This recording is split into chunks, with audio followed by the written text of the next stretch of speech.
The rain hadn't stopped for 3 days when Clara Hughes, a young journalist from Liverpool Echo, received an anonymous letter. The paper was yellowed, the handwriting elegant but trembling. If you value truth, come to Hollowmere Lane before midnight. The mansion's heart is waking again.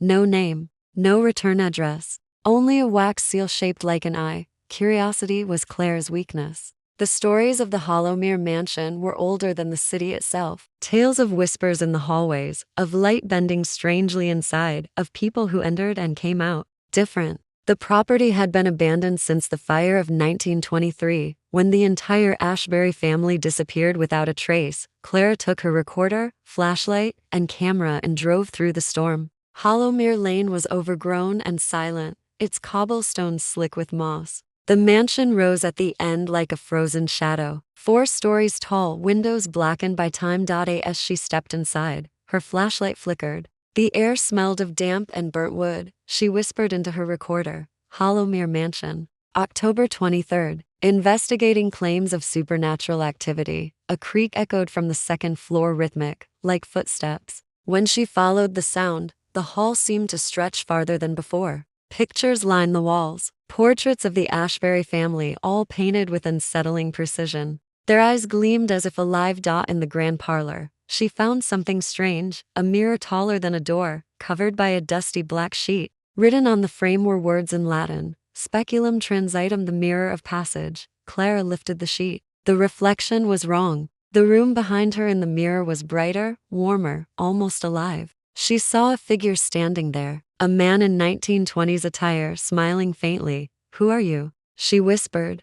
The figure mouthed her name. A sudden knock echoed from the front door. 3 slow raps. When Clara turned back to the mirror, the figure was gone. Only her reflection stared back, except the reflection wasn't moving. It smiled when she didn't. The recorder in her hand hissed, then played a voice not her own. Welcome back to Hollowmere, Clara. The air grew cold. Somewhere deep inside the mansion, a piano began to play a single, haunting note. Clara ran for the exit, but the hallway had changed again. It no longer led to the front door. It led deeper inside, and from the walls came the whisper of children laughing. By the time morning light filtered through the cracked windows, Clara had not slept. She had found refuge in the library, if refuge was the right word. The shelves were filled with strange, ancient books, all marked with the same insignia. An open eye surrounded by flames. She discovered a diary belonging to Professor Reginald Ashbury, the mansion's last known owner. The final entry read,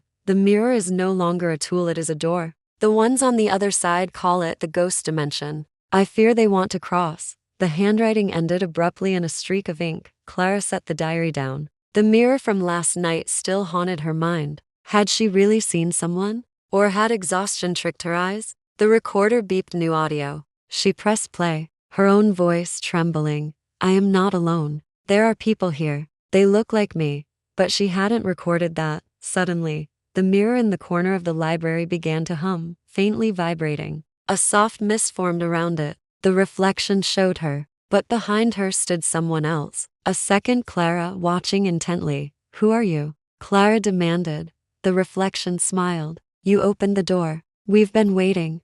The glass rippled. A cold hand reached out from within the mirror and gripped her wrist. The world tilted, and before she could scream, everything went black. When she opened her eyes, she was standing in the same library. But it wasn't the same. The colors were dull, drained of life. Dust hung motionless in the air. Every clock was frozen. Through the window, she saw Liverpool but empty. No cars, no people, just stillness. She was inside the ghost dimension. Echoes of voices murmured around her, people calling her name, crying, whispering secrets of the mansion. She saw the Ashbury family walking down the stairs, transparent, pale as mist. Professor Ashbury looked at her and said, "The mirror feeds on curiosity. It doesn't show reflections, it shows replacements." Clara turned back toward the mirror and saw her real self, standing in the normal world, looking out through the glass. Unaware she'd been switched. The mirror was closing. She ran, but a whisper stopped her. If you return, someone else must stay.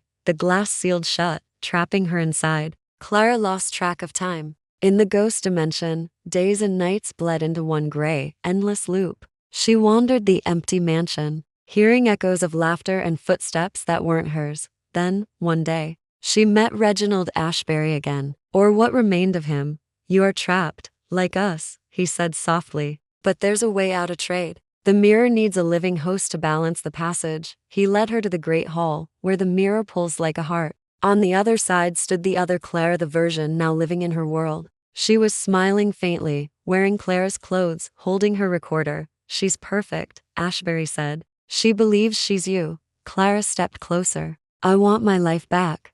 The reflection tilted its head. Then take it. But someone else must remain behind. Clara hesitated. Could she condemn another soul to eternity here? Then she saw it. Hundreds of faces trapped in the glass, their eyes pleading. The mirror whispered, choose. In a burst of courage, Clara lifted a shard of glass and smashed the mirror's edge. The light exploded outward, consuming everything. The mansion trembled as the dimensions collapsed into one. When she woke, she was outside in daylight, on Hollowmere Lane. The mansion stood silent behind her, intact but abandoned. Her phone buzzed a new message. Thank you for setting us free.